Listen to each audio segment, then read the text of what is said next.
Speaking of somebody being offed and the person ended up being president, JD Vance is the slated heir to Trump if something were to happen to Trump and if Trump becomes president of the United States. But some are saying JD Vance is too weird, and now Donald Trump has to really think about whether or not he wants to replace him. This is the Newsweek article. Donald Trump has about 10 days to replace JD Vance, according to Chuck Schumer. Why would they want to replace JD Vance? Let's hear from Chuck Schumer himself exactly what the issue is. Watch this. Let me just say one thing. Just compare that to the Republican record, to the Trump-Vance ticket. It's extreme. This Project 2025 shows it would take the rights away from women. It would take away rights of working people and help only the very wealthy. It would even be a threat to our democracy. And one more point about this, and that is the addition of J.D. Vance to this ticket. It's incredibly bad choice.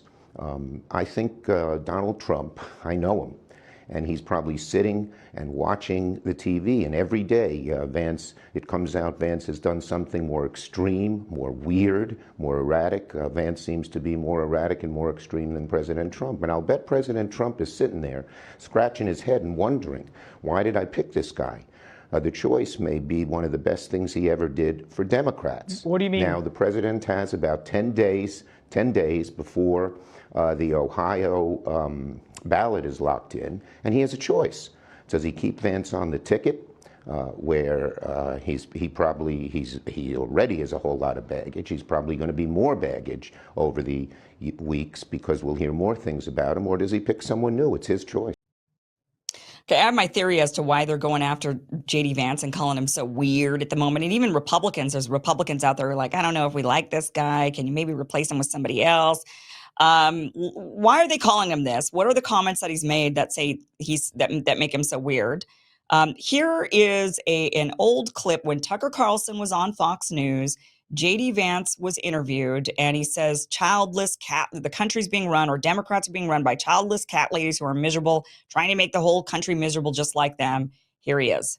Saying is that we're effectively run in this country via the Democrats, via our corporate oligarchs, by a bunch of childless cat ladies who are miserable at their own lives and the choices that they've made, and so they want to make the rest of the country miserable too. And it's just a basic fact. You look at Kamala Harris, Pete Buttigieg, AOC, the entire future of the Democrats is controlled by people without children. And how does it make any sense that we've turned our country over to people who don't really have a direct stake in it?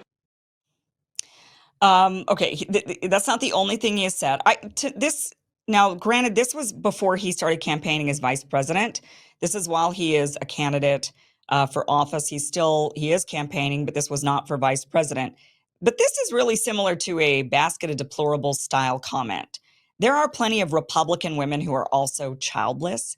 To go after childless people is it's just distasteful. I understand his point. I don't disagree with his point that I do believe that people with children have more of a natural stake in the future of the country when they're well and dead, right? When people without children are dead, they don't have children to worry about or grandchildren to worry about or thinking about that future.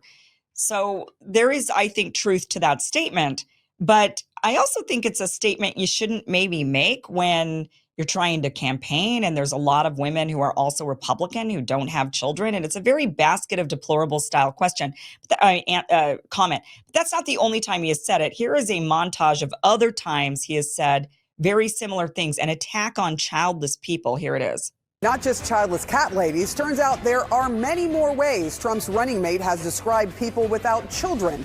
The word sociopath used a lot. Brand new this morning, more than childless cat ladies, way more. New reporting from CNN's K-File this morning on Republican vice presidential nominee J.D. Vance. The controversial comments he made questioning the judgment of people without children, they were not a one-off. In May of 2019, he told a crowd, quote, "Babies are good because we're not sociopaths."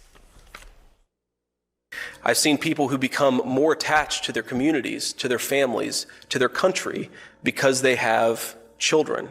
So I would say that we should care about declining fertility, not just because it's bad for our economy, but because we think babies are good. And we think babies are good because we're not sociopaths. Then in November of 2020, during a podcast appearance, he said this. There's just these basic cadences of life that I think are really powerful and really, really valuable when you have kids in your life. And the fact that so many people, especially in America's leadership class, just don't have that in their lives, I worry that it makes people more sociopathic and ultimately our whole country a little bit less less mentally stable. And of course, you talk about going on Twitter. Final point I'll make is you go on Twitter and almost always the people who are most deranged and most psychotic are people who don't have kids at home. In August of 2021, in a fundraising email, CNN found he appealed to donors by mentioning the, quote, radical childless leaders in this country. And then he tweeted in 2021, quote, cat ladies must be stopped. Okay. He then goes and defends himself now on Megyn Kelly's show. Let's see what he has to say for himself. I know the media wants to attack me and wants me to back down on this, Megyn, but the simple point that I made is that having children, becoming a father, becoming a mother, I really do think it changes your perspective in a pretty profound way. This is something, of course, we've recognized for hundreds of years in this country, that human civilization has always recognized. But there's a deeper point here, Megyn. It's not a criticism of people who don't have children. I explicitly said in my remarks, despite the fact the media has lied about this, that this is not about criticizing people who, for various reasons, didn't have kids. This is about criticizing the Democratic Party for becoming anti-family and anti-child. We have to ask ourselves, Megyn, why do we have masking of toddlers years after the pandemic ended? Why do we have the Harris campaign coming out this very morning, Megyn, and saying that we should not have the child tax credit, which lowers tax rates for parents of young children? It's because they have become anti-family and anti-kid. And I'm proud to stand up for parents, and I hope that parents out there recognize that I'm a guy who wants to fight for you. I want to fight for your interests. I want to fight for your stake in the country, and that is what this is fundamentally about. The Democrats in the past 5-10 years, Megyn, they have become anti-family. It's built into their policy. It's built into the way they talk about parents and children, and it's time that we called that out. I don't think we should back down from it, Megyn. I think we should be honest about the problem. I agree to some. So first of all, I think he gave a good response there. All of his past comments that were weird, as people are calling them, I wouldn't categorize them as weird per se, but his past comments, I think, were a bit cruel for those who don't have children, especially when you don't know why.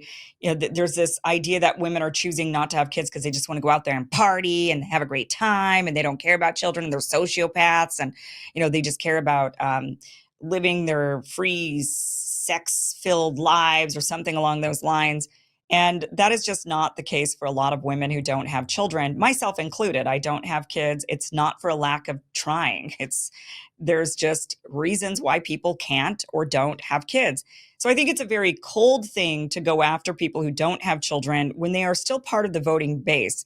There's no law that says if you don't have kids, you can't vote. Although there is a very fringe subset of people in this country who believe that should be the case, that people without children should, kind of like landowners, only landowners can vote because they have a stake in this country. And that is very much sort of the sentiment that he's sharing here. Only people with kids have a stake in this country. So they're real human beings and everybody else is 3/5 a person, right? That's what that sounds like to a lot of voters. And it's a big turnoff. The attack on women in general and what is happening on the right, kind of this narrative of attacking women, is not a good winning strategy, quite frankly. It really, really is not. It is turning off women voters who otherwise would be voting for Donald Trump. They like Donald Trump's policies. They don't like Biden. They want to vote for Donald Trump. But these types of comments that are being made towards an entire gender of the country and saying, those of you who don't have kids, a lot of those women will just say, you know what? You just lost my vote. I don't care what you think. I'm offended.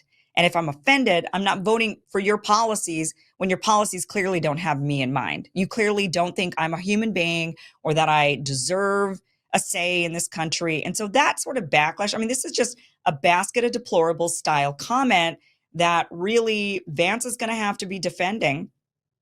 I think he did a reasonable job on Megyn Kelly's show trying to defend his past comments.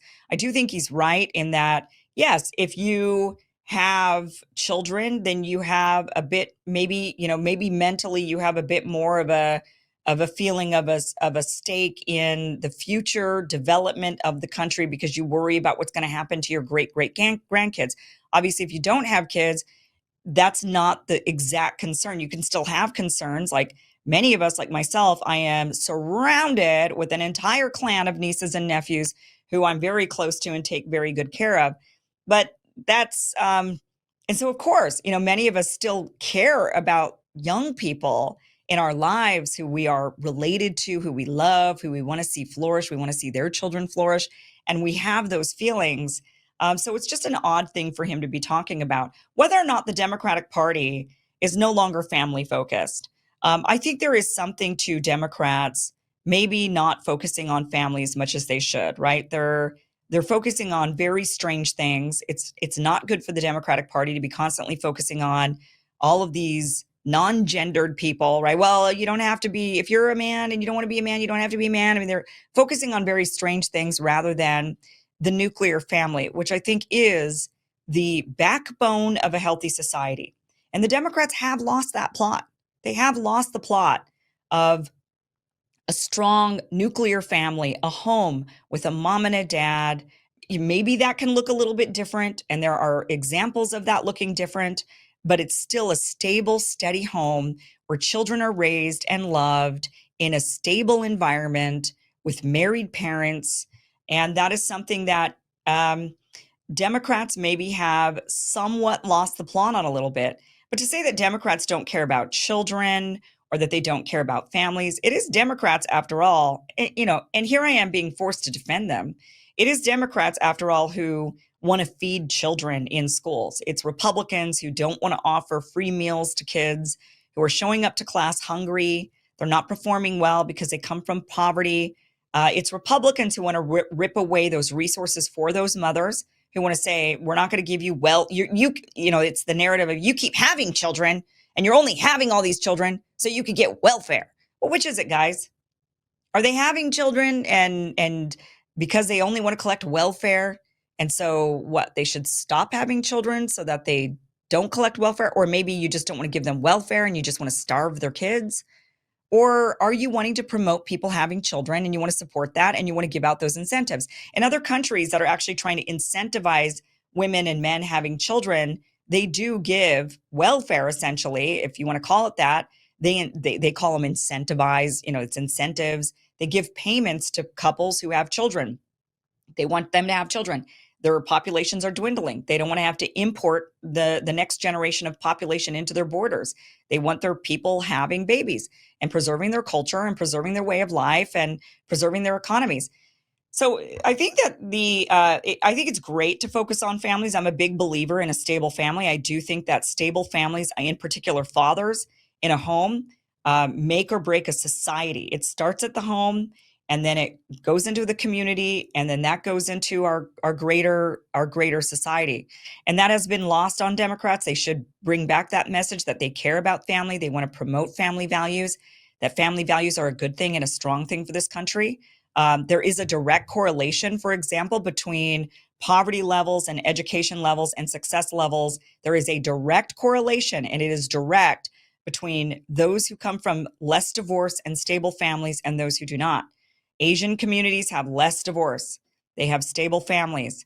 They have higher education rates for their kids, lower poverty rates, higher success rates. And it goes on a trajectory like that. The more divorce a group has, the less stable they are, the less educated, the less successful. So it's part of our national, we should want to promote families. We should want to promote family values. But I don't think the smart way to go about that is by telling women who are childless that they are worthless in society, that they're a bunch of sociopaths, selfish sociopaths that only care about themselves. I'm not sure if that's exactly a good look. Whether or not Donald Trump is going to replace JD Vance, I don't think that's going to happen. I mean, anything could happen. This has already been a very weird election. Anything could happen. I don't think he's going to replace JD Vance over this. I do think Chuck Schumer has a point in that Donald Trump kind of likes when somebody else shuts up. That's why he liked Mike Pence. What did Mike Pence ever say? Have you ever even heard the guy speak? I mean, most of us can't even remember a single thing the guy has said. Donald Trump likes that. He likes the guy that just kind of stays in the background. But here's the thing. They're going after JD Vance, here's the story from The Hill. Republican senators divided over Trump sticking with Vance. Republican lawmakers are divided over whether former President Trump should be ditching his running mate, Senator JD Vance of Ohio, who became a magnet for controversy and negative press coverage since Trump tapped him for the role earlier this month. I almost said trapped him for the role. Freudian slip. Some Republican senators think Trump should have picked a woman or a person of color to help broaden his appeal beyond his hardcore base of supporters. Several wondered if Trump ignored his professional political advisors and instead listened to his son, Donald Trump Jr., and conservative media celebrity Tucker Carlson in picking Vance. So you got Republicans are even saying, we don't even like Vance. I'll tell you what, has Vance said some stupid things? Sure. Is this going to turn into a Sarah Palin? Probably not. He's probably not going to go that far. He's going to have to excuse a lot of these old cat lady comments that he's made. He's going to have to backpedal them a bit, as he's doing. And maybe he's even changed his mind. He's still a young guy, so he's kind of, young people are dumb. Like maybe he's grown up a bit and maybe seen the light a little. Because there's certainly nothing about having children that suddenly turn you into a good person. And everybody watching this show right now who's had a shitty parent can say that. There's nothing inherent about suddenly you had kids and now you're good. Nope. Lots of people are in therapy. There's an entire therapy industry because of bad parents. So, but Donald Trump probably doesn't like the fact that JD Vance is taking the spotlight. At the same time, a lot of this press is the establishment. They would love nothing more than for Donald Trump to not survive the next assassination attempt and for him to be replaced with their establishment pick. And JD Vance is just not that guy. JD Vance is more of a copy now of Trump, and they don't like that. So they're going after Vance, just like they're going after Trump. They want to get rid of him. They want him to replace him with an establishment guy. And Trump is probably aware of this, and hopefully he's aware of their tactics and just not going to fall for it. As much as maybe, I don't agree with some of JD's stances. I think this is a guy that's, he's got an interesting background that's maybe, I think he himself can speak more about the value of families than many people. He has had a very difficult upbringing, and he's had many character flaws, I think, that have developed from him not having a stable family environment or a stable father figure. That's concerning to me, to be honest. You don't grow out of that. And his comments, I think, reflect that. But, I'd love to hear from you. That's it for tonight's show, guys. So email me, kim@kimiverson.com. Tell me what you think. Hey, guys, this was just a clip of a longer show. Catch the full show by going to kimiversonshow.com. It is free. It airs Monday through Friday, 5 p.m. Pacific, 8 p.m. Eastern. You could go back now and watch this full interview. I highly recommend it. Again, go to kimiversonshow.com. Thank you so much for watching.